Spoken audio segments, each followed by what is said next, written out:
트럼프 대통령의 낯선 미국이 곡착화될 것인가? 아니면 조 바이든의 익숙한 미국이 다시 돌아올 것이냐? 내년 1월 20일 임기가 지난 이후 트럼프는 도대체 어떻게 되는가도 궁금합니다. 그게 다 지금 1월 20일에 그 백악관의 경비분들에게 끌려 나오지 않나 이런 예측까지 지금 나올 정도로 지금 계속 승부가 안 하고 있어요. 이게 끝날 때까지는 이제 선거가 끝난 게 아닌 거죠. 계속 저희도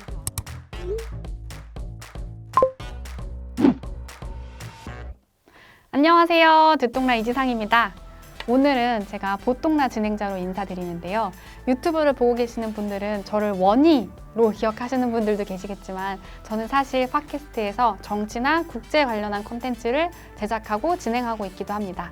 그래서 오늘은 얼마 전에 있었던 반전의 반전을 거듭해서 손에 땀을 쥐게 했던 미국 대선과 관련한 이야기를 해보도록 하겠습니다.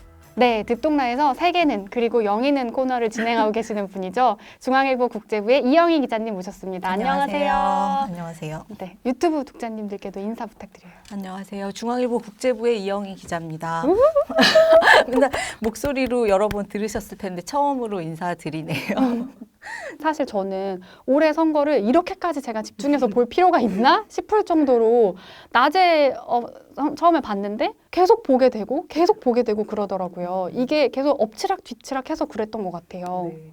저도 사실 CNN을 이렇게 오랜 시간 계속 본 거는 국제부 기자지만 거의 처음인 것 같아요. 집에 가서까지 계속 혹시나 이 당선자 발표가 나올까 봐 계속 CNN을 틀어놓고 있었는데 이번에 엄청 반전이 많았죠. 이렇게까지 이렇게 치열하게 된 적이 있었을까 싶을 정도로 저희도 엄청 바쁜 시간이었습니다. 이번 대선에 대해서 이야기를 할 때 제가 제일 인상 깊게 들었던 게 트럼프 대통령의 낯선 미국이 곡착화될 것인가? 아니면 조 바이든의 익숙한 미국이 다시 돌아올 것이냐라고 요약한 부분을 저는 되게 인상 깊게 들었거든요. 근데 이제 조 바이든이 7일에 공식적으로 승리 선언을 했잖아요. 네. 그러면 이제 조 바이든의 미국이 시작되는 건데 조 바이든은 앞서 말씀해 주신 것처럼 옛날부터 정치인이고 굉장히 오랫동안 정치인이었고 뭐 이런 것들이 있긴 할 텐데 어떤 사람이고 조 바이든의 미국은 어떻게 될 거라고 보시는지.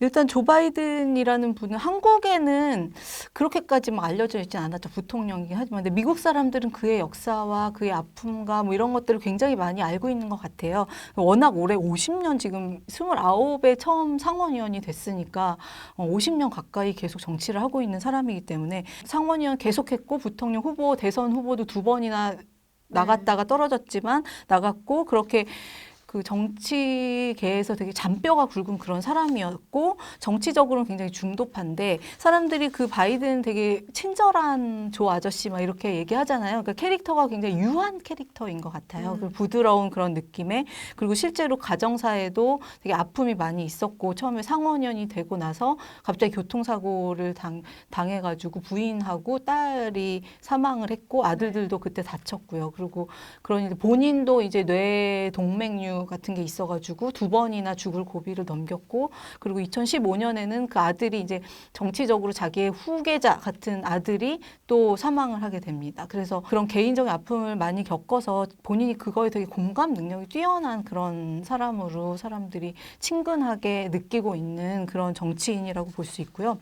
어떤 트럼프가 만들어 놓은 되게 낯선 어떤 미국은 이제 다시 익숙한 8년 동안 오바마가 만들었던 미국으로 돌아갈 겁니다. 그래서 여러 가지 트럼프 했던 것들을 이제 하나씩 벌써 시작이 됐는데, 그러니까 코로나19 대책 본부부터 지금 만들고 있죠. 막 만들고 있고, 그 다음에 뭐 이란 핵 합의에서 탈퇴한 거 다시 돌아가겠다고 했고 파리 기후 협약에서 탈퇴했었던 거 다시 돌아가겠다고 약속을 했고 그러니까 바이든이 얘기한 거는 대부분이 다 오바마 때 했던 것으로 돌아가겠다고 하는 거예요. 그래서 여기서 이제 다시 우리가 예측 가능한 미국으로 가는 건데 미국인들이 보기에 이것이 그 사이에 불거졌던 여러 가지 트럼프라는 사람이 만들어 놓은 어떤 포퓰리즘이 만들어 놓은 여러 가지 상처들이 있잖아요. 인종 문제라든지 소수자 차별 문제라든지 그런 것들 그리고 그런 것들을 이제 잘 수습을 하면서 갈 수 있는가 관건인 것 같아요. 이게 마지막에 트럼프로 돌아섰을 때 그 감정이 또 똑같이 들 수도 있잖아요. 미국인 입장에서 역시 이 엘리트들은 우리가 지지할 만한 사람들이 아니야라는 결론을 내지 않도록 그렇게 이제 하는 게 이 새로운 어떤 바이든 정부가 해야 될 일이라는 생각이 듭니다. 그래서 정책 자체는 이제 트럼프가 돌발적으로 했던 모든 것은 다시 예전으로 돌아간다라고 보시면 될 것 같습니다. 그러면 빠질 수 없는 이야기죠. 우리나라에 대한 이야기 해봐야 될 것 같은데 선거 전부터 누가 되는 게 우리한테 더 유리하냐 막 이런 기사 많이 나왔잖아요. 이제는 조 바이든 후보가 당선자 신분이니까 한국의 영향은 어떻게 되냐 보면 어떨까요? 우리가 오바마 정부에서 봤기 때문에 그때의 상황이 되풀이될 가능성도 상당히 높다라고 다들 보고 있어요. 정상 간의 만남 같은 거를 쉽게 기대하기는 되게 어렵고 바이든 후보 밑에서 비핵화 문제 뭐 전문가들이 많긴 합니다만 실제로 북한하고 협상팀 꾸리는데 한 1년은 걸릴 거다 이렇게 얘기하는 사람들도 있거든요. 그러면 그 긴 시간 동안 북한 문제 멈춰 있는 상황일 텐데 그때 이제 북한이 어떻게 나오는가 이것이 지금 굉장히 관심 포인트예요. 그동안 협상에 비해서 매우 천천히 까다로운 협상이 될 것이다. 그리고 비핵화 문제에 되게 엄격하게 대응을 할 것이다 라는 점에서 좀 진한하면서도 되게 꼼꼼하게 풀어야 되는 그런 과제를 우리는 안게 됐다고 볼 수 있고요. 이제 다른 거 하나는 북한 인권 문제에 대해서 민주당이 문제 제기를 해왔기 때문에 인권 문제가 걸리면은 관계가 악화될 가능성도 있다라고 보고 있습니다. 그 이외에는 이제 방위비 분담금 문제가 있잖아요. 그 문제는 좀 순항하지 않을까라는 예상이 많이 나옵니다. 바이든 후보는 동맹의 가치를 계속 강조를 했기 때문에 지금보다는 좀 많이 올려줘야 되겠지만 트럼프 대통령이 요구하는 막 5배, 몇 배 막 이렇게 올리지는 않을 것으로 예상이 됩니다. 그 다음에 이제 경제 쪽에서 많이 얘기를 하는데 미국이 불확실성이 되게 많았잖아요. 갑자기 막 WTO에 뭐라고 하고 탈퇴하고 왔다 갔다 했던 것들이 다자간 협상 같은 게 정착화되면서 한국 경제에도 안정적인 그런 흐름은 찾아올 것이다. 근데 이제 이 바이든 후보도 굉장히 중국에 대해서는 강경한 자세를 보이고 있어요. 이제 한국으로서는 동맹으로서의 압박이 들어오면서 이제 중국하고 가까워지는 것을 미국에서 더 세게 압박을 할 수 있기 때문에 이제 한국 무역에 있어서도 새로운 활로를 좀 찾아야 된다 나오고 있고요. 바이든이 또 주장한 게 환경 문제 같은 거 굉장히 중요시 여기기 때문에 그런 부분에 있어서의 어떤 규약들을 지키는 것들이 굉장히 국제사회에서 중요해질 것이고 그러면 한국도 기업들도 그런 것들을 얼마나 잘 준수하느냐를 다시 한번 돌아봐야 될 필요가 있다라는 지적도 나오고 있습니다. 환경 얘기하셔서 네. 바이든 후보가 선거 다음 날인가 다다음 날에 바로 파리 기후 협약에 다시 복귀한다라는 발표하기도 했더라고요. 그렇죠. 제가 오늘 이영희 기자랑 꼭 얘기하고 싶었던 것도 이 얘기였는데요. 미국 역사 최초의 여성 부통령이 탄생했습니다. 카멜라 해리스 당선자가 이제 미국 역사 최초의 여성 부통령이 됐는데 저는 이 영상을 너무 멋있게 봤어요. 여성 최초 부통령이 됐으니까 연설을 하면서 내가 처음이지만 마지막은 아닐 겁니다 라고 말하는 그게 너무 멋있더라고요. 그리고 또 아까 말씀해 주셨다시피 조 바이든 후보가 고령이잖아요. 42년생이라서 78세에 가까운 굉장히 큰 역할을 했을 거라고 생각해요. 바이든에게 표가 오도록 하는. 왜냐면 아까도 말씀드렸지만 바이든의 미국은 익숙한 미국이거든요. 근데 거기서 익숙하지 않은 존재가 해리스였던 거죠. 그래서 이 사람이 어떤 그런 인종차별 문제나 소수자 문제들을 대변할 수 있는 어떤 인물이잖아요. 그러니까 이 지루한 색채를 확 바꿔놓은 어떤 사람이 바로 해리스였고 그래서 그 연설에서도 사실 뒤에 바이든 길게 연설했지만 앞에 해리스가 짧게 했던 것이 굉장히 인상적으로 남았잖아요.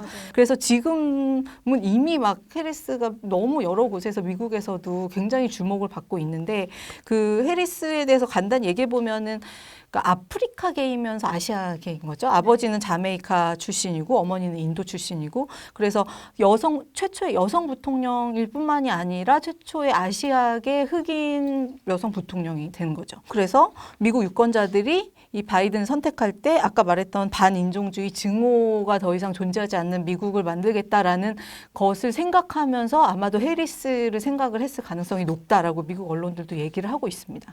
그리고 아까 말했듯이 이제 바이든이 이미 얘기를 했어요. 나는 재선까지 안 간다. 그러니까 원래 미국 대통령 대대로 2번을 하잖아요. 근데 본인이 이제 80대 넘어가고 하니까 2번째 임기는 안 할 가능성이 높거든요. 그렇게 되면은 당연히 부통령으로 옆에 있었던 해리스가 그 민주당의 가장 큰 대선 후보가 될 가능성이 높다. 다음 대선에서. 그랬을 때 이제 해리스는 굉장히 오바마와 비슷한 느낌을 주고 있잖아요. 오바마가 그렇게 가져왔던 그런 돌풍을 과연 일으킬 수 있을 것인가라는 그런 의견들이 벌써부터 나오고 있고 관심이 가장 많이 모이고 있습니다. 그리고 그리고 실제로 대선 후보로 등장했을 때 바이든하고 되게 치열하게 그 토론에서 싸우는 장면이 있어요. 바이든한테 너는 그 인종차별이나 소수자 문제에 너무 소극적이다라고 하면서 막 공격을 했거든요. 그랬는데 바이든이 결국에는 부통령 후보로 해리스를 발탁을 했잖아요. 그 과정도 되게 미국에서 아름다운 과정으로 이야기가 되고 있는 것 같아요.